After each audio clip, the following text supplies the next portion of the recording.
পেঁয়াজ নষ্ট হয়, আমরা পেঁয়াজ আমদানি করি, সেটা ভিন্ন কথা। কিন্তু আমরা মোটা দাগে খাদ্য সংস্থা।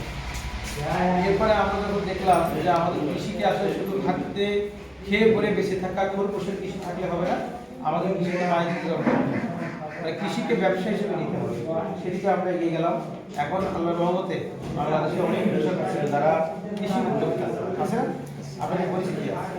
এই কলাপাতে প্রচুর যারা হয়তো একজন উদ্যোক্তা মানে আম বাগান, জমি লিজ নিয়ে আম বাগান করেছে বা কুল বাগান করেছে, ড্রাগন করেছে, এই মালটা করেছে।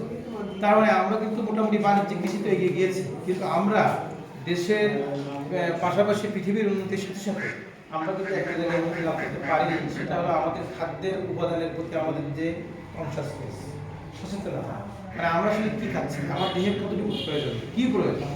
যে কথাটা উনি বলছিলেন দাদা খুব সুন্দরভাবে, যে আমাদের বাংলাদেশে কিন্তু ক্যান্সার আক্রান্ত প্রায় 62%, কোনো কোনো সমীক্ষায় বলে 68% কৃষক। কেন? কারণ তারা সবসময় এই সার, কীটনাশক এবং বিষের সাথে সংশ্লিষ্ট থাকে। এবং সবচেয়ে বড় সমস্যা কীটনাশক, তাহলে তো যদি কীটনাশকের কারণে ক্যান্সার হয় তাহলে তো কীটনাশক আসারই কথা না, সেটা তাই কিনা? কিন্তু আসলো কেন?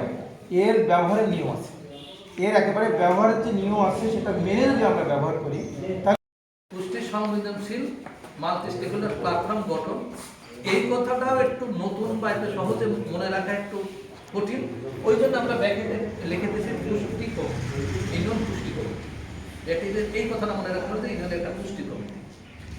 তো কৃষক জনশক্তির স্বাস্থ্য পুষ্টি উন্নয়নের জন্য কি কাজ করছে?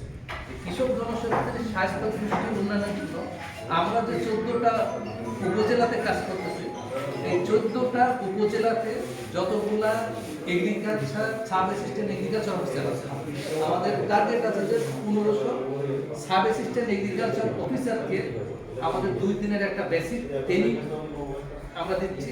কিসের উপরে? এটা হলো যে কৃষকের স্বাস্থ্য